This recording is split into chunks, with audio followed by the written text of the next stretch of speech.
Thank you, Aaron. It's a privilege to be here, to open up God's Word again to us and see what He reveals to us. We are in this wonderful series called The Christian Hypocrite. And at times I think that may have a little bit of a negative tone, but at least as I have been preparing for these messages, as Pastor Ryan has been preparing, it really helps us to focus on how to live a life that Jesus wants us to live. And again, I know you could be asking, why this subject? How come it deserves the whole summer of us thinking about the Christian hypocrite? Because I think most of us know that it's these behaviors, it's the behaviors that the broken people are looking at. It's the behaviors that those who have been hurt by the church zero in on. It's really our behaviors that those who are questioning life and what's most important in life, they look toward us, whether we like it or not. And they zero in on our behaviors, and if for some reason, somehow, they don't line up with their perception of what a Christian does or says, then we are labeled a hypocrite. And in that process, they say, it just doesn't make any difference. Your neighbors are not looking for Mr. or Mrs. Bible Answer Man. They could give a rip about how much you know about theology. That you may be able to say the books of the Bible even backwards. They don't care. They just want to be able to see your heart. They want to know that the head knowledge of your faith has changed your heart and has affected your behaviors. And if they don't see that, we know that they just don't turn away from you as their neighbor, as, here's one of those weirdos. But they really reject the church. They put the whole idea of Jesus on the back burner, and they continue with their life because they see you just continuing in your life as if there really is no faith for you. And again, so we have decided to dive into that a little bit more over the summer. Again, we have been reminded about this idea of faith and what it means to not be a hypocrite through the whole, book of, not the whole book of Romans, the whole chapter 12. The beginning of Romans, Paul, the guy who wrote the book, he's addressing some Christians who are arguing about issues. Nothing much has changed since the early church, has it? And so the beginning part is all theology of Romans. What we believe. In Romans 12, Paul changes it to not just what we believe, but how we behave. And again, that's the hook. That's the roadblock. That's what people from outside of the church are looking at. They're looking at that and going, I don't put the two together. But we talked about the idea that worship at the beginning, Romans 12:1, that worship is all of who we are. It doesn't happen within these walls for an hour and a half-ish. And it can't, and we know that. We know that if our faith just stays in here, that our neighbors, our co-workers, our family will end up calling us hypocrites. It's just common sense, people. We talked about the idea that God desires each of us to be His instruments of peace. What Aaron had talked about or prayed about. And that happens through all of our lives. So worship just isn't here in what we do with our Bible in our own little quiet time, but it's how we live our lives. Whether you're retired, whether you're a grandparent, a great-grandparent, whether you're a no parent or no kids, whether you got twins or triplets, nobody with triplets, right? Okay. Oh, ooh, yeah. We'll pray for your parents. See, we didn't have any triplets till today. I thought I was safe with that. Great, thank you. But again, all those things don't matter. It's just, we just live out our lives. We talked about the idea that hospitality is a part of our worship. And hospitality just opens up the doors for people to feel the love of Jesus. And we were reminded that hospitality isn't based on how nice our countertops are, how clean our home is. Do you have the matching bedspreads with a dozen pillows? And I've gotten rid of all my pillows since I'm single. There's just no reason for them. It just doesn't make, okay, that's a whole nother subject. But, our house doesn't make a difference on our hospitality. How clean it is, how nice the lawn looks. None of that makes a difference. Hospitality is focusing on others so that they feel loved, they feel welcomed, they feel appreciated. They could really care less about everything else that's going on in that house. Last week, Pastor Ryan talked about the idea of passion, and that as a Christian, Paul is telling us we need to be passionate about our faith. Now, for several nights this week, I've been over at the Huntington Beach Sports Complex. Some friends are there with their kids, the Premier Girls Fast Softball, some high-ranking travel team. And I'm sitting there listening to both the parents and girls softball teams. And you talk about passion. It was just literally screaming loud. Whether it's a hit, whether it's somebody got struck out, even somebody who screwed up, they're still encouraging the person. And the parents, some of you are there. Some of you have been there, so you know what it's like. They're worse than anybody. But you know what, folks? They have passion. And yet, as the church, are we passionless at times? Do we think that the next series on TV on The Walking Dead is going to film some local churches? Yet we serve the risen Lord. And some of us are flatline on our enthusiasm, our authenticity of really that we know headwise that the God of creation rose from the dead, and yet you couldn't tell it by what you said, your smile, your lack of, it makes no difference. So anyway, all of these things we've been talking about all summer.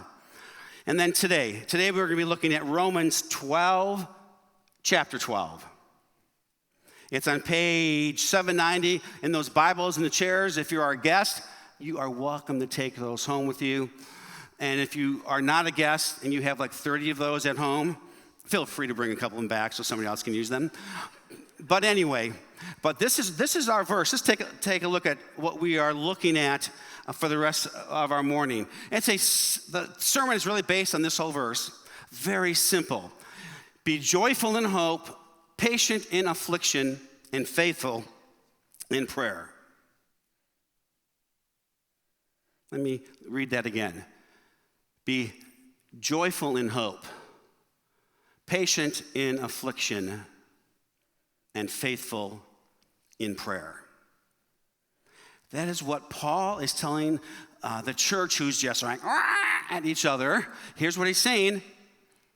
Be joyful in hope, patient in affliction, and faithful in prayer. Now, in the Message translation, we read it this way. Do not burn out. Keep yourselves fueled and aflame. Be alert servants of the Master, cheerfully expectant. Don't quit in hard times. Pray all the harder. And so this isn't, the whole chapter. It is just one verse with 3 words of encouragement, 3 words on how to live our lives. 3 words that Paul was saying to the early church who was in a bunch of stuff. He is given those commands that we need to be joyful in hope, patient in affliction, and faithful in prayer. And so as you go through this morning here, maybe even as you go home, I'll end it as well, but going back to this is the idea that for your own life, where do you need to step it up? We all need to step it up somewhere. And it probably depends on the season you're in or the roller coaster ride you're on with your kids, with your parents, with your spouse, with no spouse, with trying to date somebody, trying not to date somebody. Wherever you're at in that realm, we all need to be joyful in hope, patient in affliction, and faithful in prayer. So again, beginning with is the idea of hope. Be joyful in hope. Now, Paul's directed to be joyful, to be patient, to be fearful, again, is in the midst of some struggle. So especially in today with the news over the last couple of days, let me emphasize, this is not an easy believism or a cheap grace sermon that we just got to be positive about life. Yeah, life stinks, but you just got to be positive. Nope, this isn't that. This isn't even saying that the tragedies that happen, whether nationally or in your own home, in your own life, with your own kids, I am not even saying that God is throwing those at you so that you can grow and mature. Life is difficult. Sometimes life stinks. Sometimes you are the victims of other people's actions. And in that process, we need to be joyful in hope, patient in affliction, and faithful in prayer. Now, when we talk about the idea of hope, people, it's not the idea of, I hope you have a good day. I hope my air conditioner is working when I get home. I hope the Dodgers, how are the Dodgers doing? Okay, I hope the Dodgers, I don't follow them at all. I hope the Dodgers keep on that streak, or you Angel fans, I hope they at least win a game. Whatever it isn't that type of a hope that we are to be joyful about, that we're really going to the bank on. Our hope is in Jesus. Our hope is in the reality of his life, his death, and his resurrection. That's what we hope in. And again, at a crowd like ours, an intergenerational crowd, I really believe the older we all get, the more we realize who our hope is in. The more we realize that, yes, indeed, life is not fair. And when people have their eyes and their hearts on Satan versus on Jesus, some weird stuff happens. And that we can't control it, yet nonetheless, we are a part of it. And again, Paul is just saying, be joyful in hope. He's saying, remember what your foundation is built on. Remember that the God of creation loves you. That he loves you, and then we're going to remember that as we share in communion. He loves you enough that he came to this earth to die for you, and that is our hope. When Paul talks about hope and being patient in affliction and faithful in prayer, folks, these aren't really options. A family friend is getting married. She posted on Facebook, hey, I'm getting married in 2 weeks, and no, this is not my daughter. Otherwise, I'd really be in shock right now. But hey, all of you who have been married, give me some advice. What does it take to have a lasting marriage? And everyone's telling her all this stuff, okay? Here, these aren't just suggestions from Paul. These aren't just, you may want to think about this or think about that. Again, he's talking to a church that's in a bunch of stuff together. Churches are saying, you need to do this in order to look like a Christian. The church is saying to the guys, you got to be circumcised. It's like, oh, that's a little boundary pushing there for many people. But what he's saying is really a part of who we all are. Again, same guy who wrote Romans writes this in Galatians. But the fruit of the Spirit, in Galatians 5:22 and 23, but the fruit of the Spirit is love, joy, peace, forbearance, kindness, goodness, faithfulness, gentleness, and self-control. Really what Paul is saying is all these things are a part of our life. Why? Because Jesus is a part of our life. Are we perfect in all those things? No way. But it doesn't mean we can erase them from the Bible. It doesn't mean you can highlight it and hit delete. It means, okay, how do I get my stuff together for Jesus? Okay, yep, I'm not this way. I could use some help here. I got this one covered. So where do I grow? And we all know that our life in following Jesus, unfortunately, there's never a complete, past 100% perfect for any of us. But that it is a daily process. And then, as we all know, the minute you think, oh, Lord, I've got this, thank you, you realize, oops, you don't have it. Or that person cuts you off again, and you want to verbally say some things that I won't say here. Say, okay, I still need that self-control. And so, again, the idea, what Paul is saying, these three things, be joyful in hope, be patient in times of trouble, be faithful in prayer. Those are not suggestions. Those are not, if you feel like it, why don't you go ahead and just think about these things. There's nothing to think about. There's actions for each and every one of us. And the reality is, as long as we're working on them, that's good. And if your neighbor says, man, you a little hard on that guy, or what's your attitude? And you can say, you know what, you're right. I need to change that. I'm ticked because of this, or this is the 5th time I've had to go knock on their door. Yes, I need to be calmer when I approach them. No one's expecting you to be perfect. But what I wanted to just emphasize here is the idea that these aren't options. These are not optional behaviors for any one of us.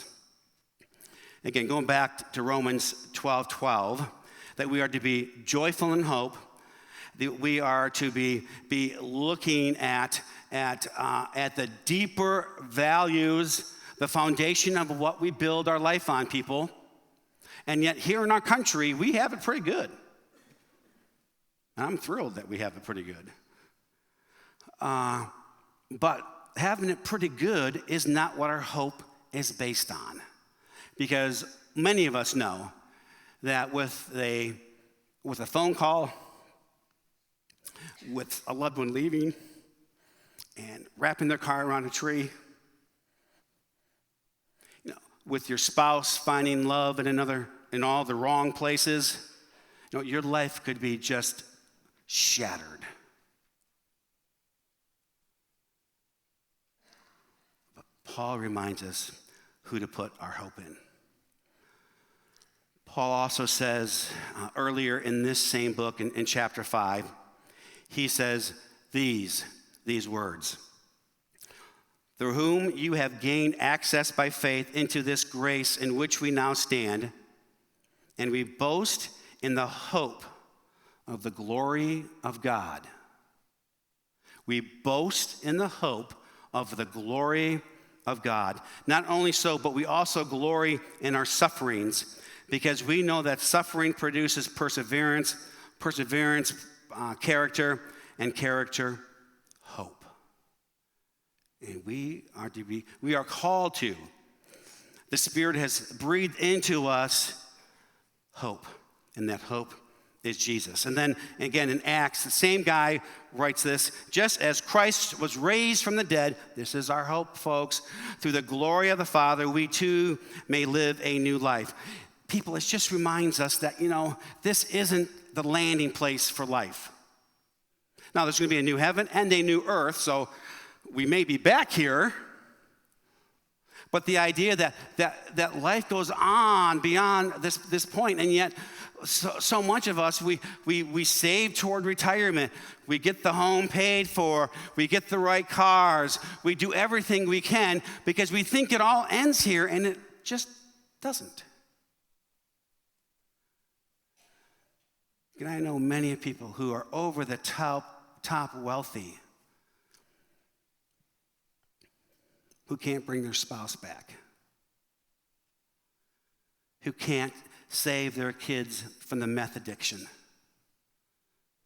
who can't control their spouse because of what they have, and they walk out that door, who can't control the other people who are driving, who smashes into their loved one. We just can't. But we're reminded that our hope is in Jesus. And then secondly, Paul says we are to be patient in affliction. Being patient is a wonderful characteristic that none of us probably really want to have to learn.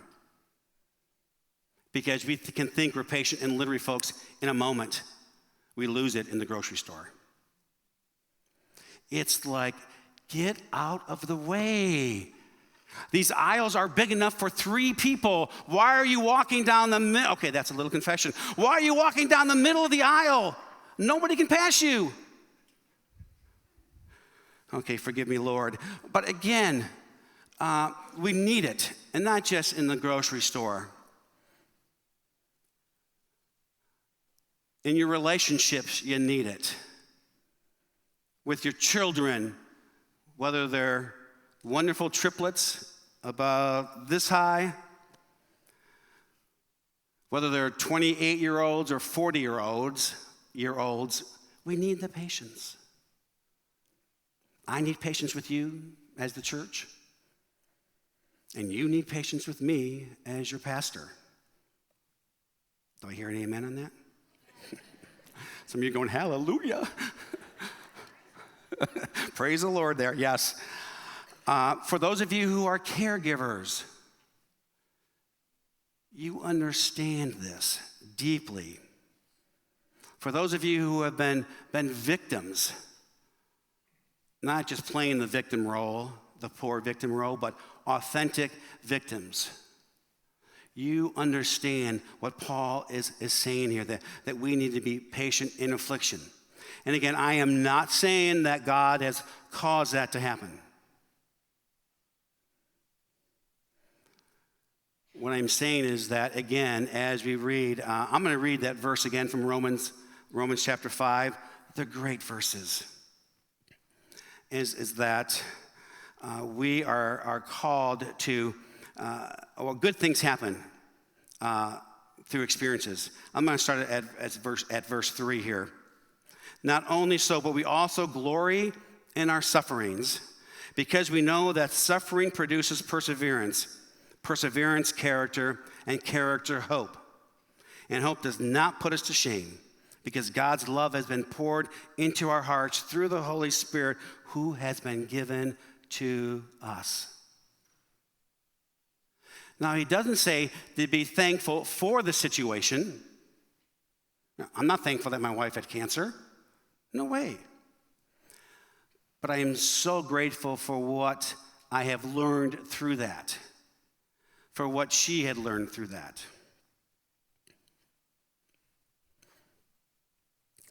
For what my daughter has learned through that. So again, I'm not saying that we're thankful for the mass murders. No way.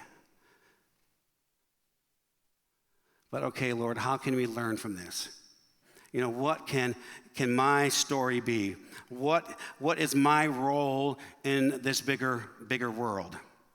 And it's interesting that from our pain in life, whether it's being a victim or even poor choices of yourself that you've screwed up majorly, and okay, Lord, here I am. It's from those experiences that often ministries are born.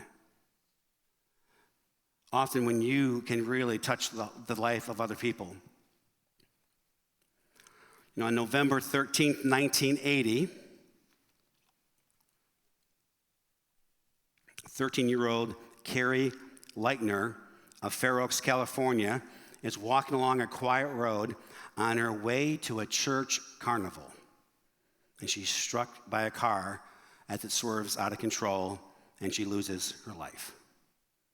Several months later, Carrie's tragic death compelled her mother, Candy Leitner, to found the organization Mothers Against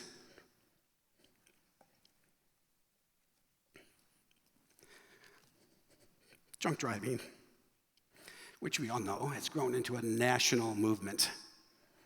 Again, she's not against people drinking. It's against drunk drivers.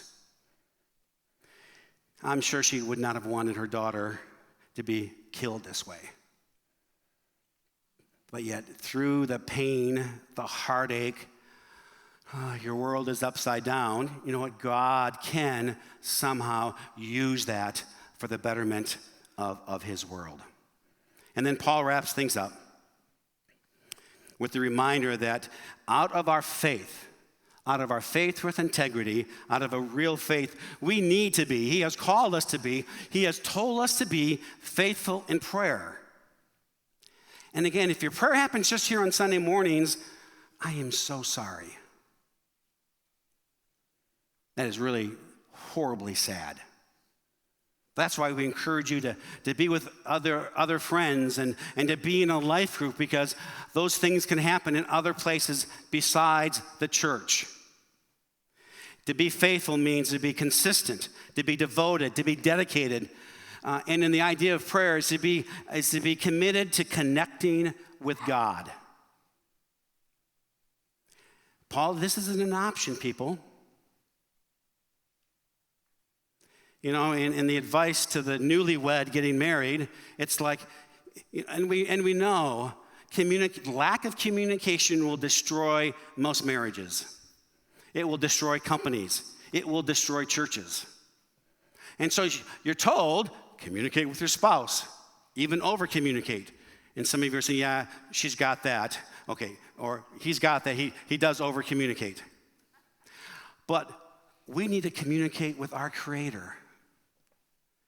And if we know lack of communication destroys your friendships, why would we not improve on that with our God, who loves us from the inside out, who loves us no matter what we've done, no matter what we haven't done, just wants to hear our voice and wants us to lean on his grace and on his love.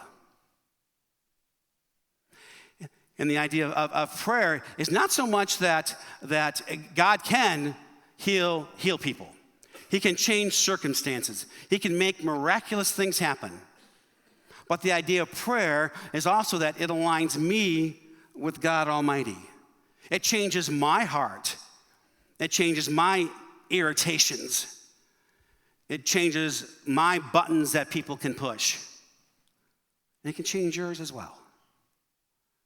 And so again, Paul, to the church who was in the midst of it all, he's saying, let's back it up.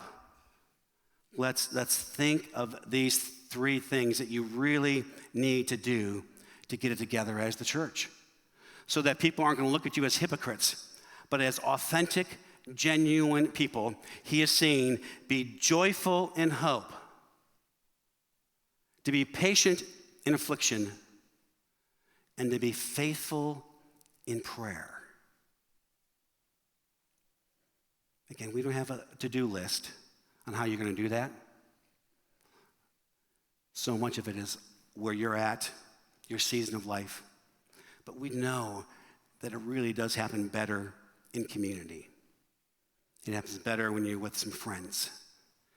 And so the encouragement then again for each of us is to just again be rethinking this verse all week long, joyful in hope, to be patient in affliction, and to be faithful in prayer. And I think as we do that, as we live out our faith, as we practice that with one another, with your spouse, with your kids, with your neighbors, with the person you want to yell at the retail store for messing up your order, that we will indeed see our community change. That the people throwing the hypocrite bomb at us will lessen, not that we're good people, but it will lessen so that they will be able to see Jesus for who Jesus is, and that they will be able to open up their hearts so that we will indeed see communities form around us that are reconciled, communities where there is authenticity, where there is hope, and where there's love. God's people said,